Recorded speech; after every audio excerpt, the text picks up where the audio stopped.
Boa tarde, pessoal. Tudo bem? Prazer imenso estar com vocês. Para quem não me conhece, eu sou o professor Claudeci da Silva, sou servidor do INSS desde 2007, sou professor de Direito Previdenciário também em várias instituições, palestrante, né, pelo Brasil aí sobre o tema, sobre direito previdenciário. Estamos num momento de grande tensão social, estamos vivendo uma pandemia, né? Vejo que algumas pessoas estão bastante preocupadas com esse momento, né?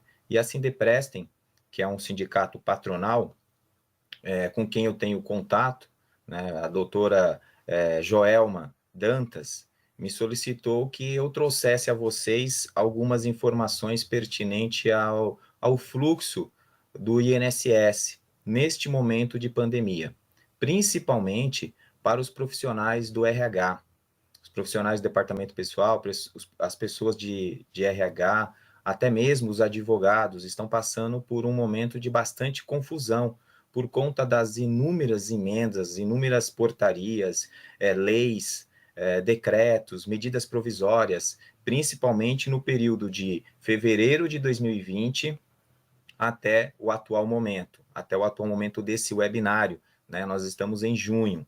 Então, eu queria dizer para vocês, a princípio, que não só esta proposta de webinário para trazer algumas informações importantes quanto ao fluxo das agências do INSS, quanto a como estão sendo operacionalizados os benefícios previdenciários nesse momento de pandemia, mas também para perguntas outras, porque no final desse webinário eu farei uma abertura de uns 10 a 15 minutos para responder as perguntas que vocês postarão aí no chat. E se ficar alguma pergunta a ser respondida ou dúvidas futuras, eu gostaria que vocês entrassem em contato, né, com o sindicato, com o jurídico do sindicato do Sindeprestem, que está preparado para resolver ou solucionar ou encaminhar as respostas que vocês perguntem aí em qualquer desses momentos. Então, fiquem à vontade. Depois, no final, eu vou trazer, já vou falar para vocês aqui um e-mail, caso vocês queiram mandar perguntas, aquelas que não forem respondidas no término desse webinário, vocês podem mandar para o jurídico@sindeprestem, com M no final, .com.br, tá certo? A doutora Joelma se colocou à disposição para responder essas perguntas, tanto as que ficarem aqui do chat, né, que do final do nosso trabalho, quanto aquelas outras que virão no decorrer do futuro, das novas normas. Então, utilizem este apoio, né? Esse sindicato patronal é importante como via para que vocês possam disseminar as informações o quanto antes. E esse é o meu processo aqui com vocês. Como eu disse a vocês na introdução, eu trabalho no INSS. Então, eu tenho acompanhado as várias normas que surgiram nesse período, nesse curto período de tempo. E é sobre esse tema que eu gostaria de chamar a atenção de vocês. E não gostaria que fosse um tema tão pesado, mas a necessidade, a urgência, a própria circunstância acabam levando a esse cenário. Eu trouxe para vocês aqui um pupurri de leis pequenos, tá? Não peguei todas, mas as mais relevantes para fins previdenciários. Eu vou apresentá-las para vocês, depois eu vou apresentar uma série de situações, problemas, com soluções para eles, e aí eu abro o espaço para que vocês possam fazer as perguntas. A duração desse webinar, pelo nosso relógio aqui, será de aproximadamente 40 a 45 minutos, então farei uma explanação inicial de por volta de uns 30 minutos, depois eu abro para as perguntas de vocês e vou respondendo à medida que chegarem para mim aqui através do chat, tá certo? Então, feito essa introdução, esse momento agora, eu gostaria de falar para esse profissional, extremamente importante para a sociedade brasileira, que é o profissional de RH. Muitas pessoas não dão o devido valor a este profissional. E eu falo como servidor público que dependo também de um RH, mas também como palestrante, que em alguns momentos o meu vínculo é com alguns locais onde eu dependo de um profissional de RH que precisa ser atualizado, que precisa estar antenado com as modificações das leis trabalhistas, das leis previdenciárias, das leis tributárias e além das regras de cada empresa. Então, devemos respeitar e muito este profissional. Mas para esse profissional estar melhor preparado para esse momento, vamos falar hoje sobre as mudanças das normas previdenciárias que impactaram a vida da sociedade por conta do Covid-19. O que o RH vai fazer nesse período? O que ele pode fazer nesse período? Bom, tudo começou com a Lei 13.979, lá em fevereiro de 2020. E essa lei, ela falava algumas ações que poderiam ser tomadas a partir dela para auxiliar a sociedade no combate ao Covid-19. Então, algumas mudanças na sociedade se dariam a partir do advento desta norma.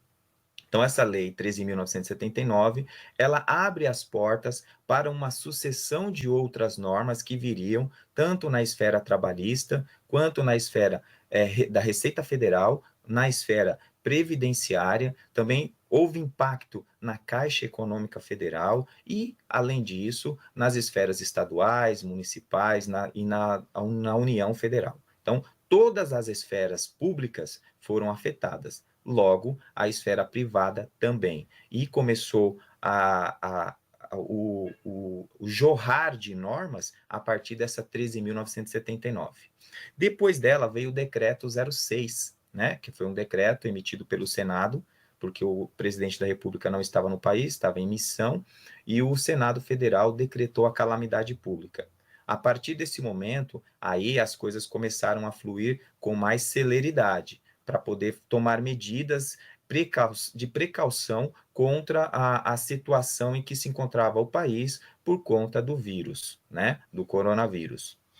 Então, o que nós vamos trabalhar hoje? Nós vamos trabalhar com algumas portarias do INSS, tá certo? Eu sei que a essa altura, muitos já conhecem, já estão até achando que essas portarias que eu vou citar estão ultrapassadas, mas elas são o nascedouro de toda a modificação que eu falarei mais à frente. Então, é importante eu fundamentar a minha exposição com estas duas portarias. A portaria 8.024, de 19 de março de 2020, do INSS, é exclusiva, ela determinou os fechamentos das agências do INSS. O INSS fechou as portas para o atendimento ao público, então, a partir daquele momento, o INSS só trabalharia com atendimento remoto.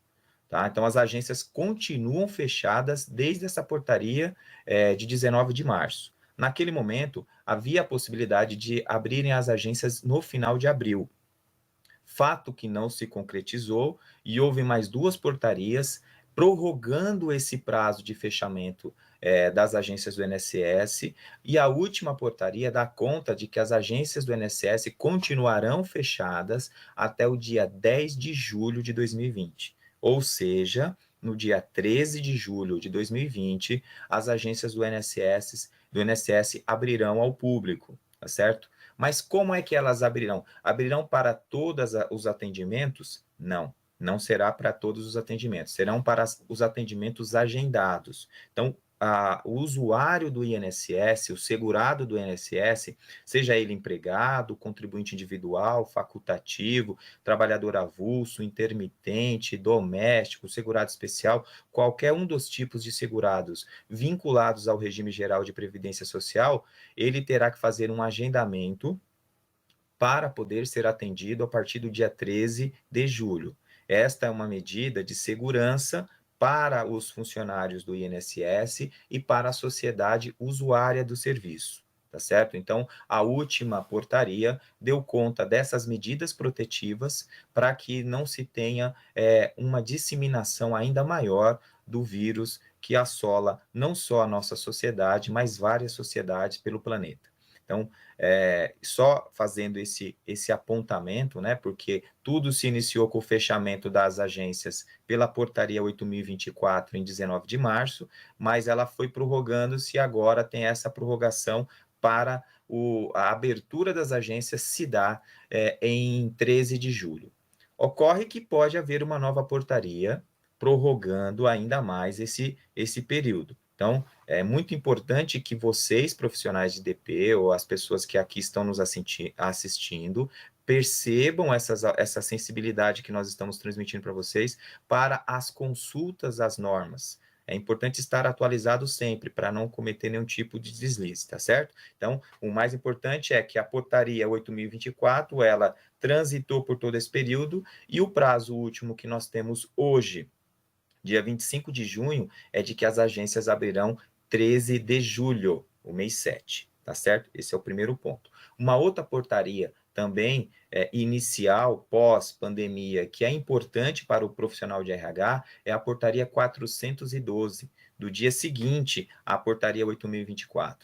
Ou seja, esta portaria 412, ela trouxe as informações iniciais de como ficariam os benefícios previdenciários. É o que tange ao direito dos segurados do INSS, já que as agências foram, por força de portaria, fechadas no dia anterior. Então, essa portaria trouxe várias informações sobre como seria o fluxo do INSS com as agências fechadas. O primeiro e mais importante fluxo que alterou e que eu gostaria de deixar socializado são os plantões nas agências do INSS. Elas estão com as portas fechadas, mas há um número reduzido de funcionários internos prestando informações quanto a como conseguir a senha para o meu INSS. Por que ele precisa saber a senha para o meu INSS? Porque ficou como canal remoto auxiliador desse momento de fechamento das agências esse app, o meu INSS, que é o INSS digital. Ou seja, todos os requerimentos que o INSS presta à sociedade agora é feito por dois canais remotos, ou pelo app, pelo meu INSS, ou pela central telefônica, que é a central telefônica do 135. Então, são esses dois canais que estão auxiliando a sociedade nesse momento. Mais de 80% dos benefícios previdenciários antes da pandemia já eram realizados pelo app. Então, não houve uma mudança tão drástica assim. Mas há as perícias médicas que auxiliam a concessão dos benefícios por incapacidade, né? Os antigos chamados de auxílio-doença. Eu não sei, acho que muitos aqui já devem saber que o nome auxílio-doença foi alterado pela emenda constitucional 103 de 2019, a reforma da Previdência. Esse foi o tema dessa emenda.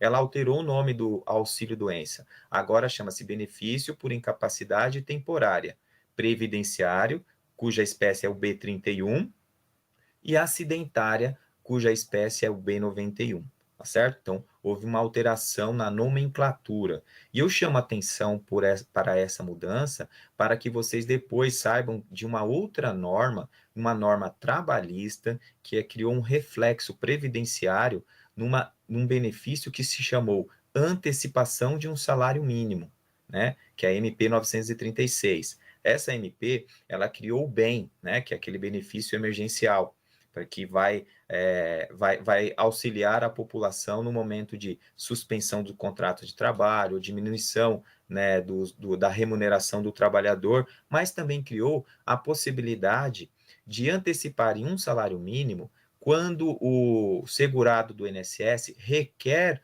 um benefício por incapacidade e tem que aguardar as aberturas das agências para se poder realizar essa perícia. Aqui é onde eu chamo muita atenção de vocês, que é onde a informação está com um ruído muito grande.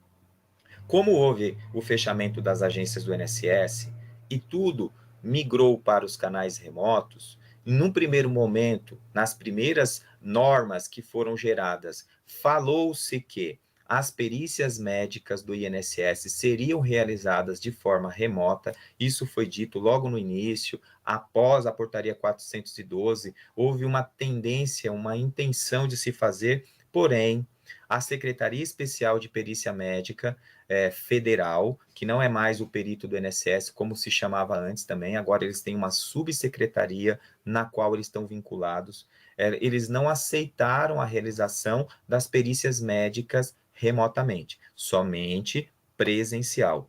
O que isso propiciou? Propiciou a utilização de uma alternativa. Enquanto se aguarda a perícia médica presencial, que depende das aberturas das agências do INSS, pode-se conceder uma antecipação de um salário mínimo, e aqui eu chamo a atenção, antecipação de um salário mínimo em relação a uma possível concessão do benefício por incapacidade. Tá certo? Isso é importante frisar. Por quê? Não há uma garantia de que esta antecipação ficará mantida, se concedida, se após a análise da perícia de fato, quando houver a abertura das agências, houver uma negativa do INSS. Negando o benefício por incapacidade, anula-se a antecipação. Ah, mas a pessoa recebeu esse valor de um salário mínimo enquanto aguardava. Ela recebeu e agora vai começar um processo de cobrança desse valor, porque era um valor que se baseava numa antecipação de algo que não surgiu. Para se antecipar um valor ou qualquer coisa que se antecipa de algo que você tem direito, né? Então, aqui pressupõe. É uma das, ao meu ver, falha das portarias. Eu sou mais propenso a deixar esse valor sem uma cobrança, mas a portaria não mencionou isso. Ela utilizou o termo antecipação e se antecipa algo de que se pressupõe ter direito. Aí onde entra um debate muito profundo é com relação, poxa, existe um processo já em operação por uma portaria do INSS bem depois, ela é de abril, que é a portaria 9381, que ela regulamentou o fluxo da antecipação. Já que a 412 falou que os benefícios iam ser requeridos remotamente, havia possibilidade de perícia ser realizada remota, a portaria 9381 disse, não, a perícia médica não será remota, mas haverá uma análise remota da antecipação de um salário mínimo enquanto as pessoas aguardam a perícia presencial. Então, é este fluxo que está sendo realizado agora. Então, muitas pessoas no RH falam assim, olha, eu recebi o meu benefício auxílio-doença espécie B31.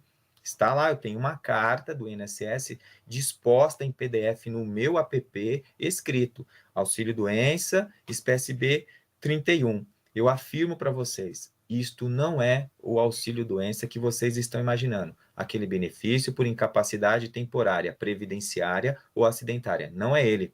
É uma antecipação de um salário mínimo, tá certo? É que a Dataprev, que é a empresa que realiza esse procedimento para o INSS, não teve tempo hábil de codificar um texto que expressasse com maior clareza a diferença entre a antecipação de um salário mínimo e o benefício por incapacidade temporária. São duas coisas distintas. Um se relaciona com o outro, mas ele não é o outro. É diferente. Então, a antecipação é enquanto você aguarda as aberturas da agência para se fazer a perícia médica. Então, é um período, é uma espécie de benefício emergencial previdenciário, tá certo? E, num primeiro momento, criou-se uma discussão.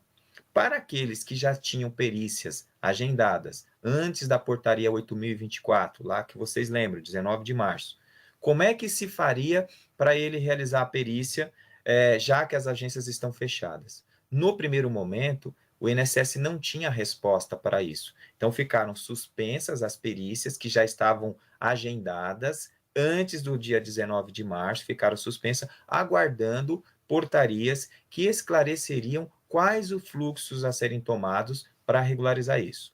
Aí veio um segundo grupo, o grupo das pessoas que precisam de perícia médica no meio da pandemia, ou seja, não é que eles tinham uma perícia marcada e encontraram as agências fechadas com a possibilidade de remarcação. Já eram pessoas que no meio da pandemia precisavam de perícias e já tinham que usar um fluxo. Para esses foi mais fácil, porque no meio da pandemia já desenvolveu-se um sistema, um fluxo pelo meu INSS, que é a marcação da perícia médica com o botão, há dois botões, quando você vai lá no meu INSS, ou quando a empresa quer auxiliar o trabalhador, que ele vai lá sem login, marcar uma perícia médica para o trabalhador dele, quando ele clica em perícia médica, aparecem dois botões. Um, perícia médica inicial, perícia inicial, e outra, pedido de prorrogação. Eu vou falar depois do pedido de prorrogação, mas antes vamos focar na perícia inicial, aquela pessoa que não estava recebendo o benefício. Ela quer um benefício inicial. Então, quando clica naquele botão, vai aparecer mais 2 botões. Deseja anexar um laudo médico? Sim ou não? Se colocar não, vai marcar uma perícia médica presencial. Esse trabalhador optou por não querer a antecipação de um salário mínimo, ele quer aguardar somente a realização da perícia médica presencial. Ponto. Ou esse trabalhador ele quer antecipação do salário mínimo enquanto aguarda as agências abrirem. Ele aperta sim, anexa o laudo médico dele, aí ele vai entrar nesse fluxo que nós estamos falando. Isso para quem solicitou perícia inicial no meio da pandemia, não para aqueles que tinham perícias agendadas. Para aqueles que tinham perícia agendada, entrou um fluxo posterior, um fluxo posterior que remarcou essas perícias, elas estão aguardando a data das reaberturas para serem processadas, tá certo? Depois desse procedimento, a DataPrev autorizou a estas pessoas que já tinham perícias agendadas antes do fechamento da agência, fazer esse fluxo que eu disse agora das pessoas que estavam no meio da pandemia, ou seja, ela tem uma perícia agendada, mas ela faz um pedido de novo. Houve um desbloqueio no sistema para que ela possa pedir a antecipação. Então, o que se está se fazendo quando você responde sim àquela pergunta de anexar laudo é o seguinte: você diz ao sistema, analise a minha antecipação de um salário mínimo enquanto eu aguardo as agências abrirem, tá certo? E aí, eu vou dar uma informação importante que está na portaria 93/81 com relação à análise dessa antecipação de um salário mínimo. É importante que o laudo médico contenha o CRM do profissional que emitiu esse documento, que tenha data, que seja assinado, que tenha a descrição da doença e da incapacidade do trabalhador e que principalmente contenha um período de recuperação desse trabalhador. A maioria dos laudos que estão retornando com indeferimento é porque o médico que emitiu esse documento não especificou um período de recuperação. A portaria é claríssima nesse ponto. Precisa ter esta informação. Esse é o primeiro ponto. Então, analisa-se este laudo médico quanto à forma, ou seja, tem que conter estes elementos básicos. Feito isso e aprovado pela Perícia Médica Federal, esse documento volta para a análise do setor administrativo remotamente do INSS, que vai avaliar se o trabalhador possui qualidade de segurado e carência. A carência para os benefícios por incapacidade, eu não sei se vocês conhecem, mas é de 12 contribuições. Então, se ele já fez 12 contribuições, ok. Excetuando aqueles que são acidente de trabalho, acidente de qualquer natureza, ou algumas doenças listadas numa portaria interministerial que isenta de carência. Mas isso é um segundo plano. Bom, feito isso, a análise do benefício está feita. Qual o benefício, Claudeci? A antecipação. Poxa, mas agora eu fiquei confuso. Se não é um auxílio-doença, como é que eu, do RH, consigo entender ou diferenciar de que isso não é o benefício por incapacidade temporária, espécie 3191, baseado numa perícia médica presencial que você falou? Eu vou dar uma dica para vocês. Se o número do benefício que o seu trabalhador apresentar começar com o dígito 7, não é o benefício por incapacidade temporária que vocês estão acostumados a lidar, o antigo auxílio-doença. Por quê? Porque o antigo auxílio-doença ele começa com os dígitos 1, 5 ou 6. Isto é regra de sistema. Ele não começa com 7, não nesse momento. Talvez no futuro ele venha a começar com 7, mas hoje não começa. Ou seja, o primeiro checklist que o RH tem que fazer para diferenciar o antigo auxílio-doença de uma antecipação de um salário mínimo é olhar o número do benefício, que a espécie vai bater, o nome que foi dado vai bater. Alguns textos já estão aparecendo com antecipação, tá? Mas muito cuidado com relação a isso. E eu gostaria de chamar a atenção para vocês também para aqueles trabalhadores que já vinham em gozo de benefício antes da pandemia. Eles estavam com o benefício em manutenção, com DCBs, data de cessação de benefício, para o futuro, ok? Esses trabalhadores, eles não foram tão prejudicados quanto esses que precisaram requerer o benefício no meio da pandemia ou antes. Por que que eles não foram? Porque o pedido de prorrogação, ele é protegido por uma ação civil pública que existe no Brasil, que vigora até o presente momento, que obriga o INSS a pagar o benefício desse trabalhador até o dia da realização da perícia presencial. Se a perícia médica não está sendo feita, esse valor continuará sendo pago para esse trabalhador toda vez que ele requerer a prorrogação. Lembrando, a prorrogação se dá para estes benefícios 15 dias antes da data de cessação do benefício. Então é simples. Olha o prazo em que vai cessar o benefício e nos 15 dias finais é o prazo para se requerer a prorrogação de um benefício por incapacidade temporária. Fazendo isso, esse trabalhador, ele vai continuar recebendo normalmente o benefício dele, tá certo? A esse não cabe o pedido de antecipação de um salário mínimo.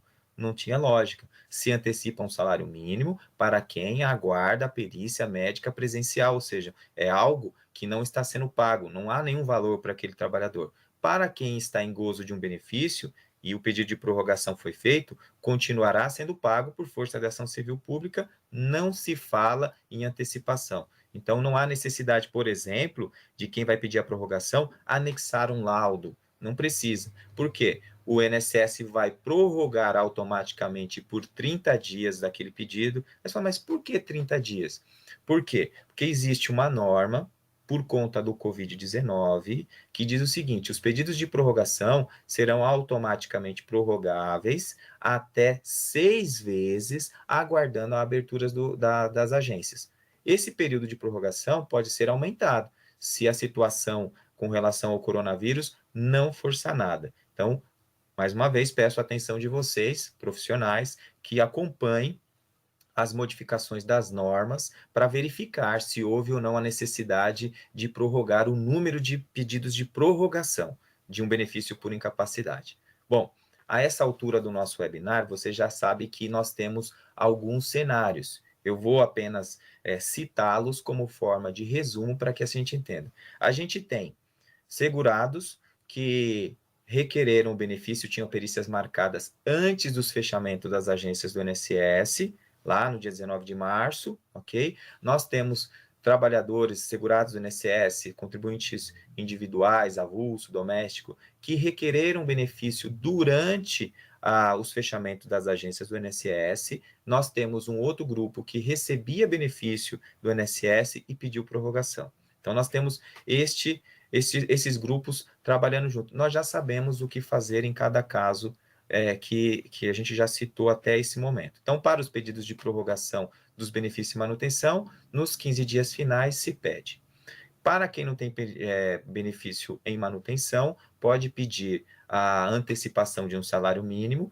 Quando for pedir a perícia, solicitar o laudo médico, para anexar o laudo médico, ou aquele que não quer pedir a antecipação, coloca que não quer fazer o download do laudo médico, esse apenas aguardará a abertura das agências do INSS para poderem realizar a perícia e dizer se tem ou não direito ao benefício, ok? Dito isso, vamos a algumas situações que giraram por conta disso. Com essa demora das aberturas das agências, alguns trabalhadores que tinham relatórios médicos que especificavam 60 dias. Nós já ultrapassamos 60 dias de fechamento das agências. E o que se dá com esse trabalhador? Ele pode voltar à atividade dele ou ele tem que esperar a agência abrir as portas, a perícia dele ser remarcada para ele passar em perícia, para ele voltar à atividade no empregador?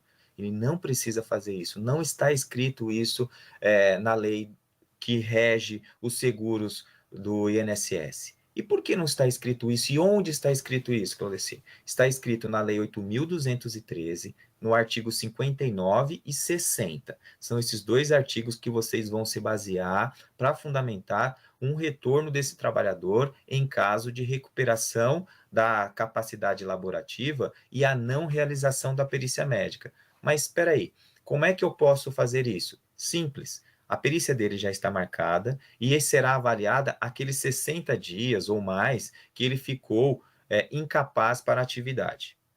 Aí ele passou no médico do trabalho ou na clínica que faz esse trabalho de recuperação para esse trabalhador e, chegando lá, descobriu, já estou apto ao trabalho. Ele volta à atividade, tá certo? E quando ele comparecer na perícia médica, quando as agências do INSS abrir, ele vai levar um documento, dois documentos. O primeiro documento emitido contemporaneamente pelo RH, pelo departamento pessoal, pela empresa, informando qual foi o último dia trabalhado dele. Ele vai ter os relatórios médicos que ele já tinha aguardando a perícia médica, e ele terá uma segunda declaração da empresa confirmando que ele voltou depois. Ou pode ser em uma só, informando todo esse momento, tá? Como normalmente a empresa já emitiu um documento que declara que aquele trabalhador não estava em atividade, é importante para fundamentar o documento, o processo, haver essas duas informações, mas não é exigência máxima. Pode ser, como não pode ser. É importante que as informações estejam contidas do afastamento e do retorno à atividade.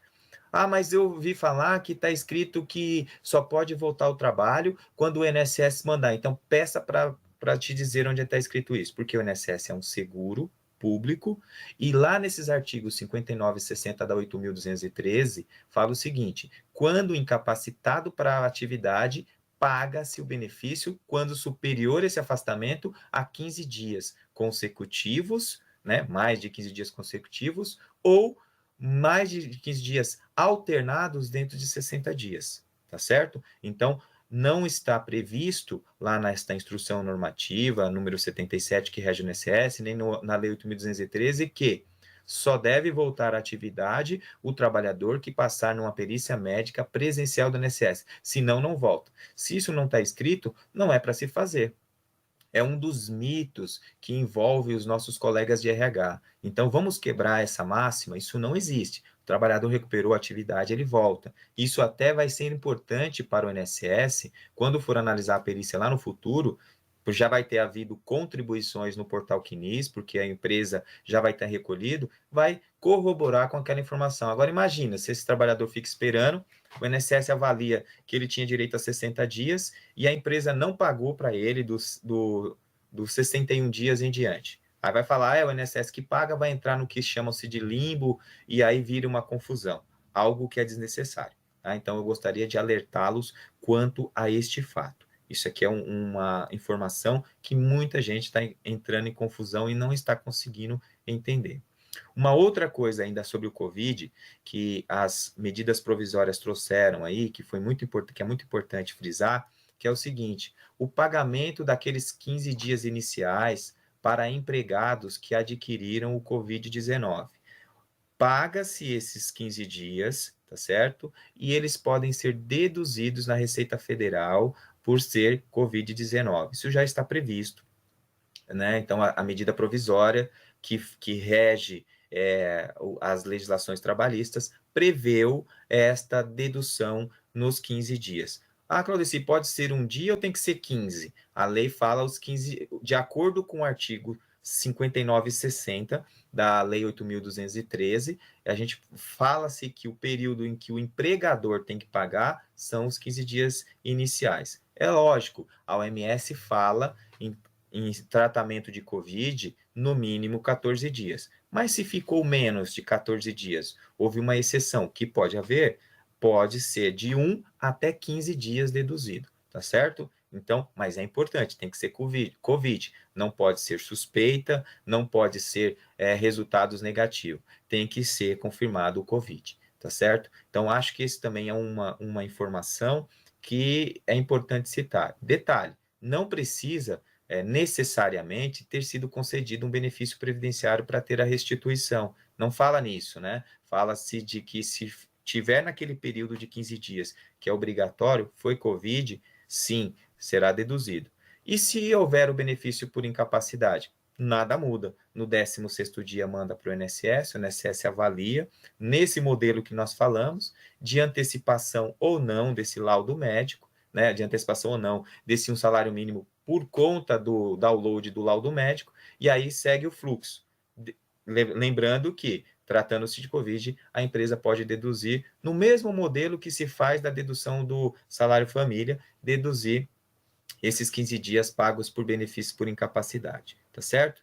Então, eu gostaria, agora que nós já chegamos dentro dos 33 minutos, né, de webinar, apresentei para vocês o cenário no qual se encontra a legislação previdenciária, o fluxo das agências previdenciárias nesse momento de Covid-19, né, com relação principalmente aos benefícios por incapacidade. Eu vou só falar um pouquinho mais sobre os outros benefícios e já vou abrir para vocês, para que vocês façam as perguntas e eu vou respondendo aqui dentro do programado, com 10 a 15 minutos, os não respondidos podem encaminhar para o jurídico do Sindeprem, que a doutora Joelma vai providenciar a maneira de respondê-los da melhor forma possível, tá certo?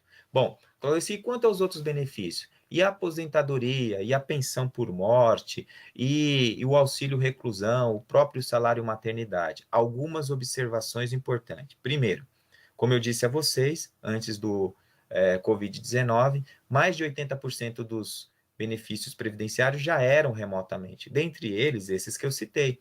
Todas as aposentadorias já eram feitas, auxílio maternidade, salário maternidade, auxílio reclusão, eram feitas de maneira remota. Então, para esses, nada mudou, até melhorou. Por quê? Mais servidores do INSS, que estão trabalhando, em sua maioria, por teletrabalho, estão executando essas atividades. Então, diminuiu um pouco o número de benefícios nesse cenário. O que eu gostaria de deixar claro para vocês é que vocês podem ter reclamações em demoras na análise de pensões por morte, algumas aposentadoria, como aposentadoria especial. Por quê? Por conta do Covid-19, algumas atualizações com relação ao cálculo desses benefícios, tanto da pensão, aposentadoria especial, aquela exposta a agente nocivo, aposentadoria especial para o professor, o cálculo não está ainda na base de dados de acordo com a reforma da Previdência. Então, estes benefícios estão aguardando que a Dataprev faça a correção para poder processar esses benefícios. Por que a Dataprev não fez até agora? Porque a demanda do Covid-19 era a urgência do momento. Então, estes benefícios estão sendo analisados e trabalhados, por isso que alguns estão demorando nesse aspecto, tá certo? E uma última informação com relação a isso, antes de eu abrir para as perguntas, é de que o STF decidiu que não se pode trabalhar, o trabalhador que detém uma aposentadoria especial, espécie B46, e continuar trabalhando em local que enseja aposentadoria especial, esse trabalhador terá a sua aposentadoria cancelada, né? Na verdade, ela é suspensa, e o valor em que ele trabalhou naquele período tem que ser devolvido. Então, muita atenção, muito cuidado com essa informação. E aí alguns RHs e departamento pessoal podem perguntar, mas como é que eu sei se ele é ou não um aposentado e se essa aposentadoria é especial? Bom, algumas dicas. Primeiro, a espécie que caracteriza esse benefício é a espécie B46, tá certo? A aposentadoria especial. A forma de você saber na contratação ou quando ele se aposenta, solicitar ao trabalhador. Depois disso, só via ofício, enviando ao INSS, questionando sobre a espécie que está concedida para aquele trabalhador. É assim que o empregador vai ter o controle disso, tá certo? É importante fazer essa gestão na contratação ou na manutenção do empregado. E essa relação dessa informação chegar até o RH, que seja feita por documentos. Isso é muito importante que a gente faça dessa maneira, tá bom? Então, dito isso, gente, de forma geral, nós falamos como o RH pode enfrentar essa dificuldade das novas normas no Covid-19. Eu vou abrir aqui para responder algumas perguntas que chegaram aqui pelo chat, tá bom? Bom, nós temos aqui a Gabriela, né? Tem a RP Advocacia e Consultor, Gabriela Cristina Costa. Como fica o profissional que não está conseguindo agendar a perícia devido à divergência em seu documento, período em que está ausente do trabalho, quais as atitudes tomar? Boa pergunta aqui da Gabriela. Nós temos vários casos nessas condições que a Gabriela trouxe para nós. O banco de dados que é alimentado para concessão dos benefícios previdenciários é o portal Quinis, que ele não é atualizado pelo trabalhador daquela forma como deveria. A mulher que se casou, trocou de nome, ela deveria ir ao INSS fazer essa alteração. Ah, se separou, trocou de nome, é a mesma coisa.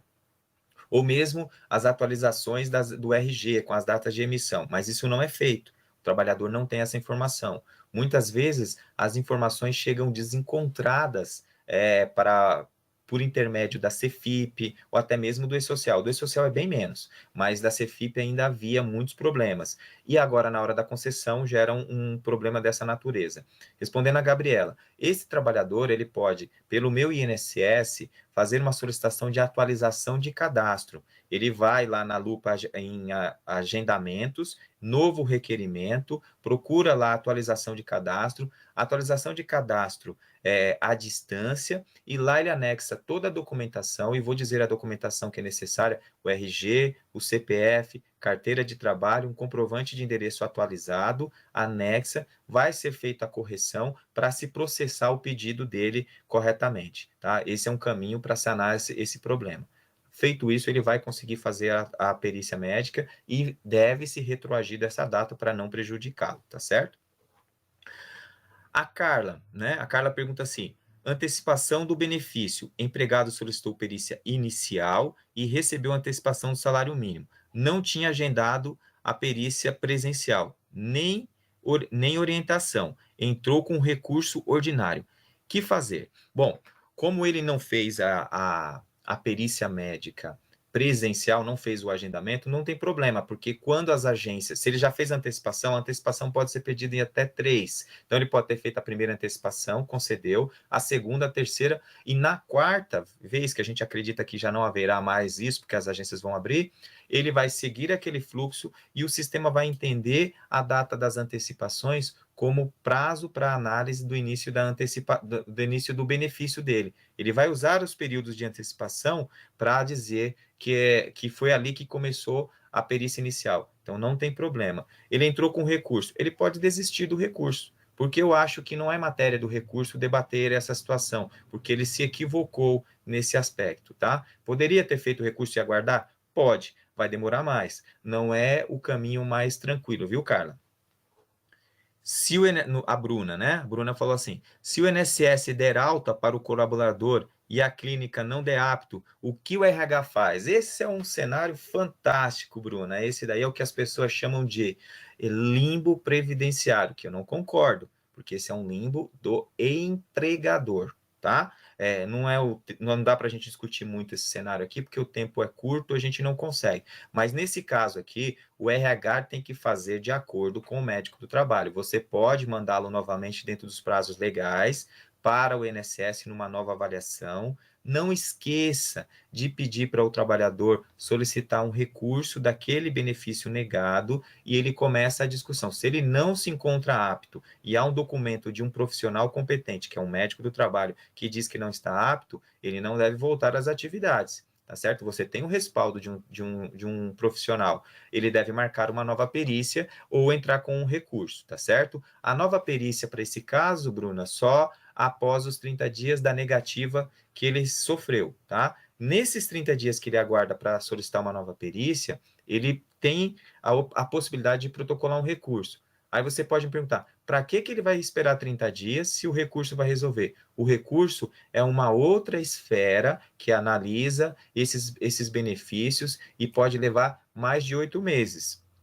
Tá certo? E ele está analisando a incapacidade daquele benefício e não a continuidade dele. Então, é importante que se faça as duas solicitações. Nos 30 dias iniciais, faça-se o protocolo do recurso. Após os 30 dias, dá uma nova entrada com um novo documento, porque se o INSS mudar a opinião dele ali, ele vai receber e no recurso será analisado só aquele período em que não foi concedido inicialmente, tá, Bruno? Importantíssimo isso, sua pergunta. O Orlando.